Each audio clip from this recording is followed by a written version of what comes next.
Good morning, American truckers. Got old Snapper here. Welcome to Trucking with Old Snapper. I'm up here in Annville, something like that, Pennsylvania. I'm from South Texas. I'm reading the GPS. They need to speak it to me. They know us South Texas boys don't read that well, especially with a 7th or 8th grade education. Just jokes. Anyway, let's talk about trucking and YouTube. YouTube can be an awesome tool. It can be an awesome tool to help you get referral bonuses. It can be fun and a good hobby to do, but it can also go very bad. In this video, we're going to talk about the very bad that can go wrong. First and foremost, some companies don't want a YouTube trucker for whatever reason. And some companies limit what you can do on YouTube in trucking, such as having customers in the background, handling a camera while going down the road. Obviously, that's a no-no probably just about anywhere.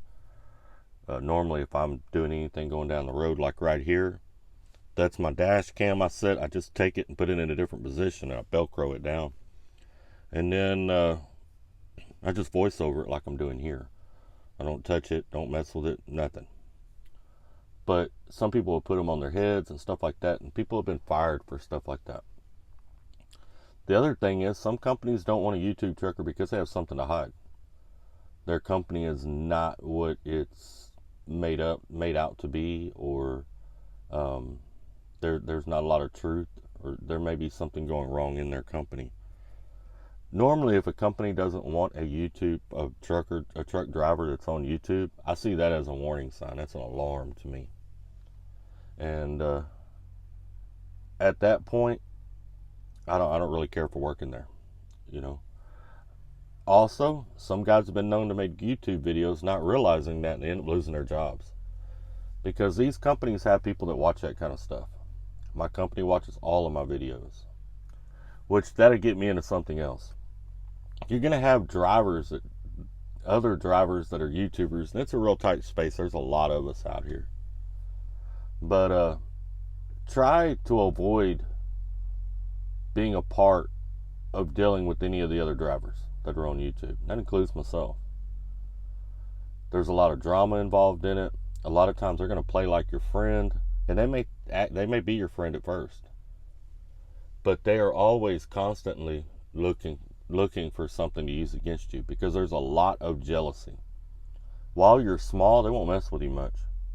But once you start to grow, they're going to start looking for anything they can use against you, running background checks, calling your company, which is why I'm glad my company watches all of my videos. They call your neighbors. All kinds of stuff. Anything they can dig up on you. Or in half the time, it's not even true. It's just fake, whatever they come up with to try to destroy your life. And it's all out of jealousy. It's a really sad affair. The other thing is, you'll get caught up in drama. Regular just drama between the drivers. And that's not good either. A lot of the drama channels don't realize, but drama doesn't sell. Okay? It's a real small portion of people that watch drama.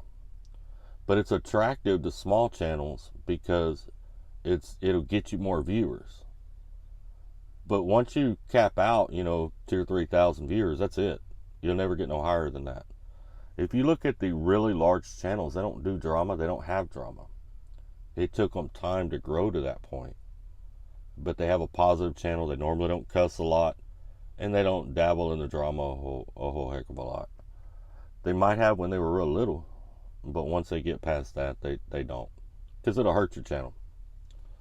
A couple of times I've got into drama, it's hurt my channel. I've heard other guys say it hurt their channel as well. So that's the other downside to getting involved with other YouTubers. Try to stay in your own space and try to do your own thing, and don't worry about what anybody else is doing. Matter of fact, it's good. Here in recent days, I've gotten to where I don't even watch most of the time. I used to watch all these videos from all these different YouTubers. I don't watch them half the time anymore. Cleared most of the phone numbers out of my phone from any of the other YouTubers and stuff like that. So that's the dangers of YouTube trucking. There are other dangers as well. One could be, let's say you are filming going down the road and an accident happens at that time. Let's say you got it mounted to your head and you assume you're fine because you're not handling it. Dude, they'll get that stuff in court and twist it and turn it and manipulate it. Next thing you know, you're being held liable, for the accident that you had when you were never messing with the camera. So don't put it on your body. I'd really highly suggest not putting it on your body. Another thing is, as you start to grow, and you'll find with these other YouTubers, I find it kind of funny, but you'll hear them refer to themselves as public figures. I don't know, like they think they're, they think they're president or newscasters or something. I have no idea. But the only people that know them are people that are on YouTube. I mean, there's not a whole lot of, and YouTube's probably less than 1% of truck drivers.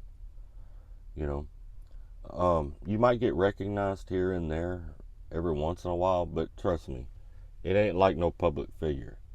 You take someone as irrelevant as Snoop Doggy Dogg, and I like Snoop Doggy Dogg, don't get me wrong, I listen to a lot of his music, but here's what I'm going to say about irrelevant.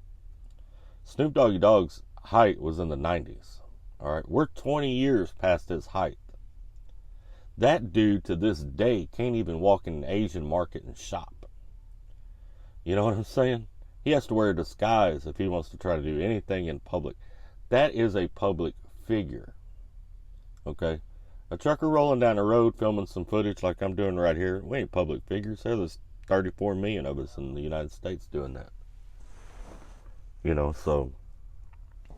And I mean, if you hit 1 million subscribers, which I don't know if there are any trucking channels that are that large, it seems like 250, 300,000 subscribers is a max, and that's big for a trucking channel. If you want to break that plane, you're probably going to have to do something other than trucking. Some things also that might help your channel is knowing your audience. Try to start out with a plan in mind. One of the mistakes I made on this channel is I just wanted to do trucking, and I did everything. I've done talking head, I've done what I'm doing here, I've done tutorials, I've done shorts, I've done all kinds of things. But by doing that, I pick up a few viewers from here and a few viewers from there. Viewers tend to watch what they watch. So like if you pick up viewers that are in the shorts, they don't normally watch long videos. They like shorts, and that's just what they do. They probably don't watch much of anything else. So those type of viewers, let's say you do long videos and you put some shorts in there, they're just going to watch your shorts. They're probably not going to watch your long videos. And the same thing goes vice versa. A lot of the drivers that watch the short videos don't really pay a whole lot of attention to the long videos. You know what I'm saying. I'm all mixed up here because I'm looking at these guys unloading this spool in front of me. I'm waiting my turn. Also, like if you're a talking head and then you got a video like this where you're viewing out the window, a lot of your viewers that watch the talking heads don't like these type of videos, and a lot of your viewers that like these type of videos don't like the talking heads. So know your audience and have a plan from the beginning. That's something I didn't do, and it's something I really wouldn't want anybody else to make that mistake. There are a few of us out here that really care about other drivers and really care about other YouTubers and are not big-headed like that. I'm not perfect by any means, but I never expected to have more than 300 or 400 subscribers. I was like, who the hell's going to watch an old washed up truck driver talk about his day, and one of the reasons I wanted to make this video is specifically to help any of you out there that may be thinking about starting a YouTube channel. Please, if you do, stay in your own lane. Even when, because these guys, when you start growing, they'll start commenting on your channel because they're trying to get your attention. They're going to act like your friend. They're going to try to find out things about you. Trust me, they're just going to use it against you later. They're going to try to destroy you later. If someone does come after you, don't worry about it. I've seen it happen a couple dozen times already. And it normally grows the other person's channel. They're not even smart enough to realize that. So just let it be. Let it be what it is. Let them lie. No response is a response. And just let that be what it is. You got to look at it like this. If you have content that you want to put out that's legitimate content, you don't need the drama. Now, if you're out of content and you don't have nothing you can put out, you can't really put nothing out there that's going to help anybody, well then, yeah, at that point, yeah, you need the drama. Then you might want to do responsive videos and stuff like that. But all in all, drivers, we need to stick together. We need to try to help each other in whatever venture it is that we have. Be it on YouTube, be it anything that we do, we need to help each other. I appreciate all of you. I appreciate all of you that stop by here and watch. I know I am nowhere near the best YouTuber at all. I'm not even in the top 20. I try every month to share. I'm going to start trying every month to share the top YouTubers out there that I think are doing really great. And trying to help some of the really small channels by promoting them on this channel. So hopefully maybe they'll get a few subscribers off of it. But if you're thinking about starting a YouTube channel, my suggestion is go for it. It's a lot of fun. It can be a really good hobby. Don't let it overtake your life. Do your job first. And I've had a couple times in my time on YouTube where I've kind of, at first, especially as I started growing, I was like, oh man, and I start focusing more on YouTube. No. I go through periods now when I post a lot and periods when I don't. It depends on what I got going on, but my job comes first and foremost. When I'm at home, that comes first and foremost. So just keep your priorities in line. Make sure you're at a company that will allow it. Make sure you follow your company's guidelines if they do allow it. Wouldn't be a bad idea to contact your company and contact the safety department. Ask them what they will allow or what they won't allow. But anyway, y'all stay safe, stay out of trouble, and keep trucking.